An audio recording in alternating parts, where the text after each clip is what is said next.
বলতে গিয়ে আমার বুকটা অদ্ভুতভাবে ভারী হয়ে আছে, কারণ আজ আমি এমন এক জায়গা থেকে বিদায় নিতে যাচ্ছি যে জায়গা আমি কখনোই হয়ে উঠতে পারতাম না।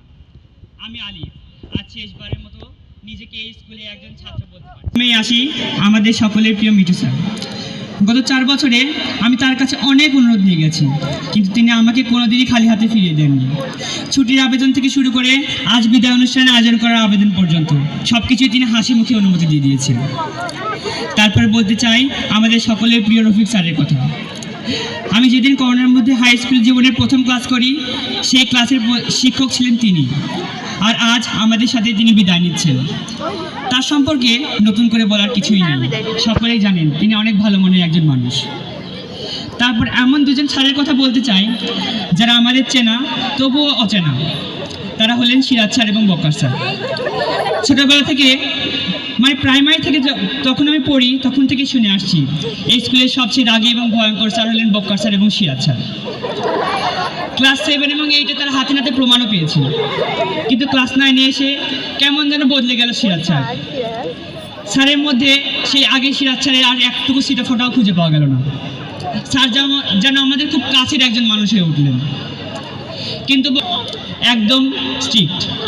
কিন্তু মাত্র 2 মাস পরেও তিনি যেন বদলে গেলেন, তিনি যেন আবার ঠিক আগের মতো অন্যরকম হয়ে গেলেন।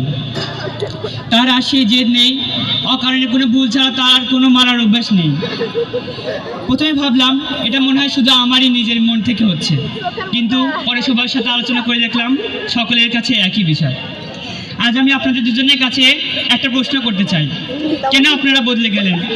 কেন আপনারা এমন হচ্ছিলেন? ভালো হলে জন্য খারাপ। আমাদের সকলের প্রিয় পুতু ম্যাডাম, দয়া করে মাফ করে দিবেন।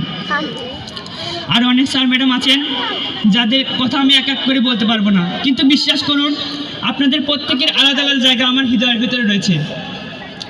সব সত্যি যখন বলে দিচ্ছি তখন একজনের কথা জবাব দেওয়ার বাকি।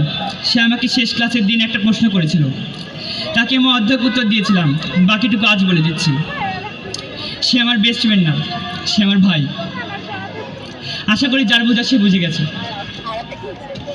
যাই হোক বন্ধুরা, এই কথাটা বলতে গিয়ে সবচেয়ে বেশি কষ্ট হচ্ছে আমরা একসাথে হেসেছি, বোকা খেয়েছি, একসাথে স্বপ্ন দেখেছি। আজ আমরা বড় হব, আজ আমরা বড় হচ্ছি ঠিকই, কিন্তু তার বিনিময়ে একসাথে থাকার দিনগুলো হারাচ্ছি। কাল থেকে আর কেউ বলবে না স্বচ্ছ চল স্কুলে যাই, আর কেউ হয়তো বলবে না আজকে টিফিন পালাবো। আজ ছোট ছোট কথাগুলোই আমাকে সবচেয়ে বেশি কষ্ট দিচ্ছে। স্যার ম্যাডাম, আজ আপনাদের সামনে হাত জোর করে আমি বলতে চাই, আপনারা না থাকলে আজ আমি এই জায়গায় দাঁড়াতে পারতাম না। যদি জীবনে অনেক দূরে যাই, বড় কিছু হই, কেউ যদি জিজ্ঞাসা করে তোর পরিচয় কি, আমি গর্ব করে বলবো আমি এই স্কুলে একজন ছাত্র ছিলাম, আমি আপনাদের ছাত্র, আপনারা আমার শিক্ষক।